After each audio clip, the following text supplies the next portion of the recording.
Okay guys, so ayun, pag-usapan natin kung ano ang experience ko sa Z1000. Yung dinrive ko nakaraan, okay? Kasi ang daming nagtanong sa akin, mga kaibigan, classmate ko noon high school. Okay, so pinost ko kasi yun sa FB Reels natin, yung mga bata, sige ang bomba. Tuwan-tuwa naman sila ka Z1000, no? Ang experience ko po dun guys ay simple lang. Simple lang.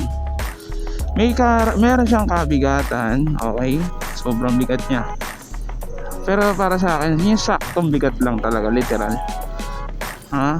Ngayon, yung best experience ko sa motor na yun, grabe, solid talaga. Ayun talaga yung pampogi. Alam mo yun, yung pagtitingin na ka talaga, dumaan ka. Lalo na pag napay-stop sa ano yun, sa stoplight. Siguro literal na pagtitingin ka talaga dun eh. Bakit? Kasi nga agaw pansin talaga ang motor na yun, sobrang laki.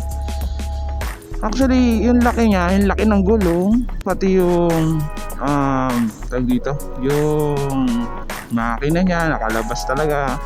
Sama pa ng malakas na exhaust, yung sobrang lakas na exhaust. Ganun siya. So yung motor na yun sobrang solid talaga, literal. Ay na masasabi ko, grabe yung experience ko dun, solid talaga. Kahit hindi ka pogi, magiging gwapo ka dun eh. Lalo na tapos yung helmet mo all black pa, di ba? Okay, pag solid talaga, promise.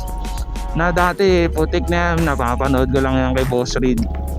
Pero tignan mo nga naman, na-drive natin. Gawa nga yan ng pasasalamat natin kay Boss Sir Nats. Okay? Si Sir Nats, kung hindi nyo pa kilala guys, ayun yung nagpaparenta ng mga big bike dito sa Montalban, okay? Although ewan ko lang kung may nagpaparenta pang iba, pero siya yung kilala namin talaga nagpaparenta ng bike, ng mga big bike. Meron siya mga available na CB650, ZX25R, dalawang unit yon. And then meron siyang TRK Binelli 502 na 2-cylinder. At ang pinaka the best, Z1000, Z1000R and R7 Yamaha, yung 2-cylinder 700cc. Okay, balik tayo dun sa experience ko sa Z1000, no? So ang experience ko sa Z1000, sobrang solid talaga, paulit-ulit.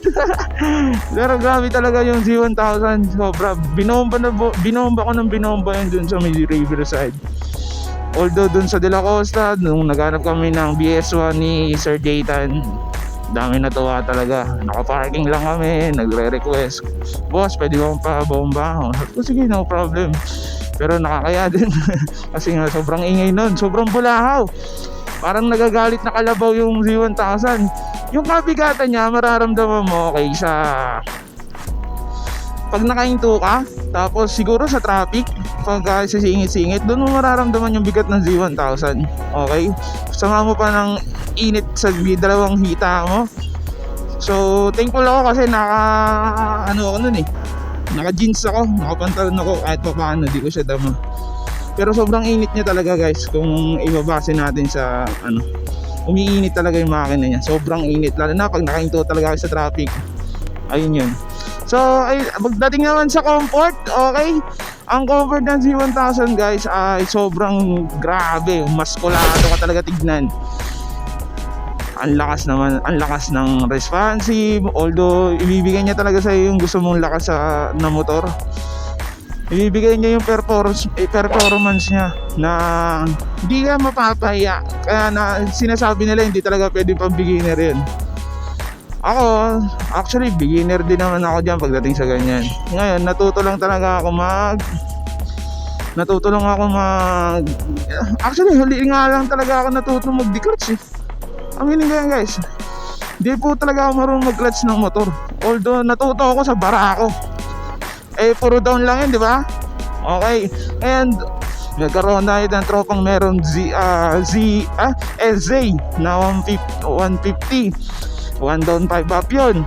Okay, hanggang 6 na rin. So ayun, awa ng Diyos, practice lang, hiram-hiram. Natuto tayo, di ba? So ayan, nakadrive naman kami ng 200. Ako pala, nakadrive ako 200cc na sports. Ayun yung Motorstar. Pangalawa yung Duke 200 na naked. Doon yun sa tropa ko sa... Okay, huwag natin pangalanan, baka mamaya confidential. Nakadrive tayo ng ganun, no? Tapos pangalawa, Dominar. Meron Dominar doon sa QC. Nakadrive din tayo nun.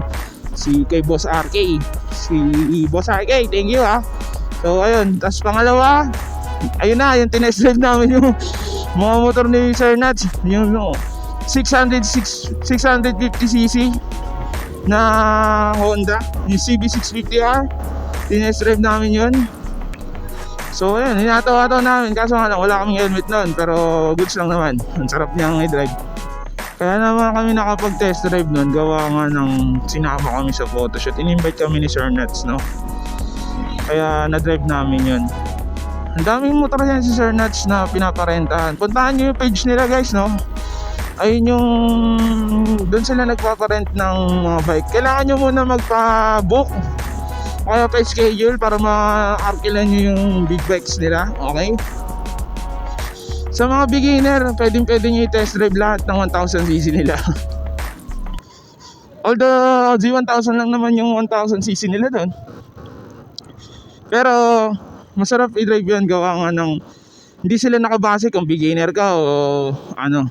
Kasi kung ano gusto mo talagang motor, ibibigay nila sa iyo yung unit na gusto mo. Totoo yun guys. Although di ka naka-experience ng 650 o 700, gusto mo agad 1000cc, ibibigay nila agad yung unit na yun. Walang problema doon. Basta marunong kang mag-clutch o kaya marunong kang maglaro ng cambio na 1 down 5 up, okay? Bibigay nila sa clutch yun. Ganun kabait yung mga tao na yun. Kaya solid yung mga yan. Dito tayo ngayon kung saan kami nagpo-photoshoot nila Sir Nats, no? Nandito tayo sa place, no? Ayan, nandito tayo. Ayan. Dito kami yan sa loob, sa likod na yan. Ito mismo. Ayun nga, makwento ko sa inyo, no, na yung sa page nila, like nyo yung page nila, like and share nyo. So, check nyo doon kung gusto nyo talaga magrenta ng mga big bikes. Kasi sobrang quality, sobrang sulit talaga. Biruin mo sa loob ng isang araw, pwede kang mag-rent ng 2.5 araw, kaya yung mga pinapangarap mong motor, diba? And then halagang 2,000. And then yun, madadrive nyo na yung gusto nyo motor. So puntahan nyo yung page nila. Ayan, papakita ko sa inyo. Ayan, message nyo sila dyan para gusto nyo mag-arkila, pagpabook na kayo para madrive nyo yung gusto nyo motor. Ayun lang.